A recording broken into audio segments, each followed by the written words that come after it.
Hello everyone, তোমরা সবাই ভালো আছো তো? আমরাও খুব ভালো আছি। প্রবাসী টিঙ্কু চ্যানেল থেকে তোমাদের সবাইকে অনেক ভালোবাসা অ্যান্ড শুভেচ্ছা।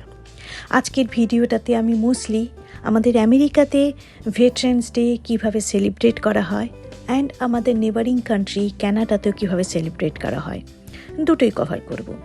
ভেটারেন্স ডেতে প্রত্যেকটা দোকানে আউটলেটে এরকমভাবে ন্যাশনাল কালারের সব থিম দিয়ে জিনিসপত্র সাজানো থাকে।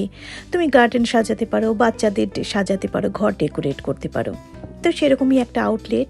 আর স্পেশালি এখানে কোনো ন্যাশনাল কোনো হলিডে হলে প্রত্যেকটা বাড়ির সামনে ইউএস ফ্ল্যাগ ঝোলানো থাকে, whether it is Memorial day or veterans day. Memorial day হচ্ছে যেসব সোলজাররা যুদ্ধ করতে গিয়ে প্রাণ হারিয়েছে তাদের জন্য রেসপেক্ট করা হয়, আর ভেটারেন্স ডে হচ্ছে যারা প্রাণ হারিয়েছে আর প্লাস যারা এখনও বেঁচে আছে তাদের দুজনকেই অনার করে এই ডেটা সেলিব্রেট করা হয় ন্যাশনাল হলিডে হিসেবে। আমরা এখন এসেছি একটা সেমিট্রিতে যেখানে চতুর্দিকে দেখেছো ইউএস ফ্ল্যাগ দিয়ে ডেকোরেট করা থাকে, আর অদ্ভুত লাগে দেখতে। বিকজ যে কোনো দেশেরই যখন এরকমভাবে ফ্ল্যাগ সুন্দর করে ডিসপ্লে করা হয়, it gives different kind of vibe, different kind of look. তো সেটা উইটনেস করার জন্য আরও গিয়েছিলাম। আর এখানে যত দেখেছো এক একটা সেমেট্রিতে এক একজনের সোলজারের নাম লেখা, আর তার উপরে এক একটা করে ফ্ল্যাগ। এখানে সুন্দর মার্চ পাসও হয়, কিন্তু সেটা আর আমার দেখা হয়নি। কিন্তু রাস্তা দিয়ে হাঁটতে হাঁটতে প্রত্যেকটা বাড়ির বাইরে যেরকম বললাম ফ্ল্যাগ ঝুলানো আছে সেটা তো নজরে পড়েছে। প্লাস অনেক বাড়িতে এরকম এক একটা বোর্ড রাখা রয়েছে যেখানে একটা করে থ্যাংক ইউ মেসেজ দেওয়া রয়েছে, which is all together very সুন্দর একটা কনসেপ্ট। এখন চলে যাচ্ছি কানাডাতে। গত বছর কানাডাতে ছিলাম আমার ছেলেমেয়ের কাছে, সেখানেও ভেটারেন্স ডেটা আমি উইটনেস করেছি ভারী সুন্দরভাবে।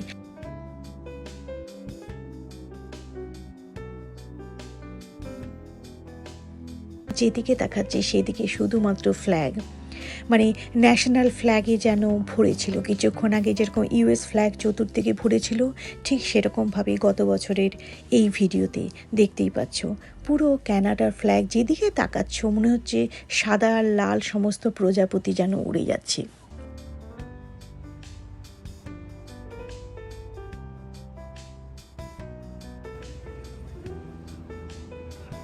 পাচ্ছ সব সোলজাররা এখানে এসে ফুল দিয়ে অনার দিচ্ছে, আর সব সোলজাররা দাঁড়িয়েও ছিল, আর জানলা দিয়ে তাদের মার্চ পাস্টটাও দেখছিলাম। ভারী সুন্দর একটা অভিজ্ঞতা হয়েছিল।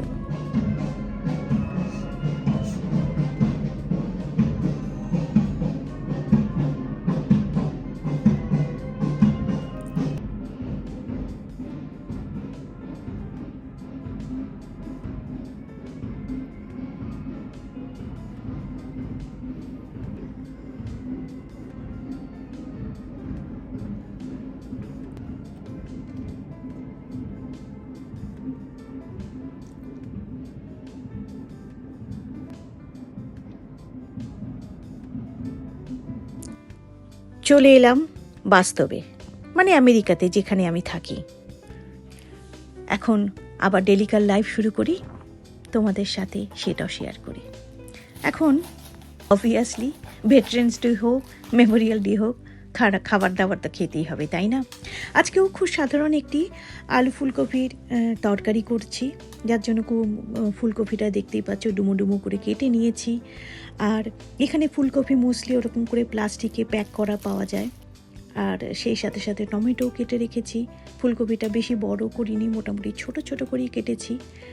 আর এখানে যখনই ভেজিটেবলস আসে আমি সাথে সাথে চেষ্টা করি সেটা রান্না করে ফেলতে, কাজে বেশি দিন যাতে রাখতে না হয়।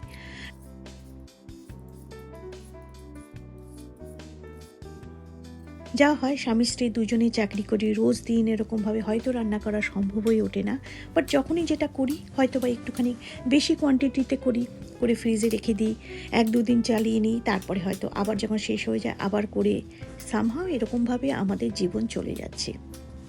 বাট হ্যাঁ, যেহেতু ইন্ডিয়ান অ্যান্ড স্পেশালি বাঙালি, একটুখানি ঘরের খাবার খেলে ভালো লাগে।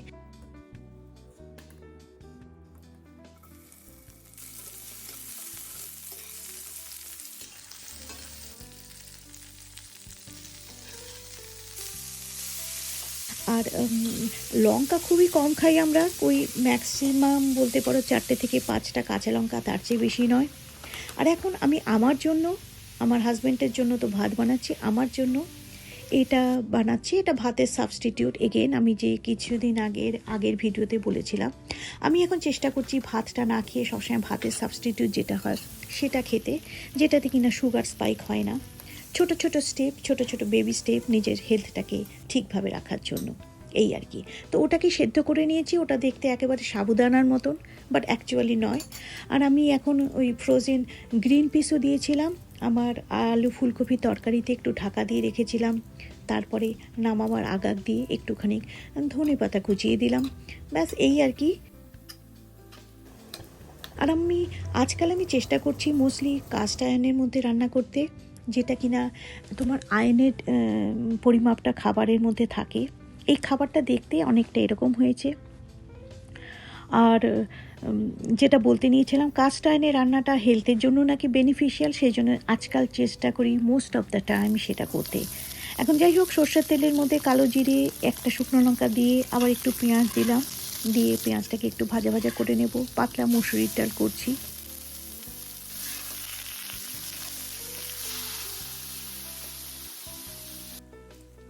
পেঁয়াজও দিয়েছিলাম, কড়াইশুঁটিও দিয়েছিলাম, ভাজা ভাজা হয়ে গেলে ডালটাও ছেড়ে দিলাম। এই ছিল মোটামুটি আজকের রান্না, মুসুরির ডাল আর আলু ফুলকপির মাখামাখা একটা তরকারি। কেমন লাগলো আজকের ভিডিওটা জানিও তোমরা। আজকে তাহলে এখানেই রাখি বন্ধুরা। যদি ভিডিওটা ভালো লেগে থাকে তাহলে লাইক করো। খুব তাড়াতাড়ি আবার আরেকটা নতুন ভিডিও নিয়ে আসছি তোমাদের সামনে। Till then, stay happy, stay healthy and stay positive. Love you all.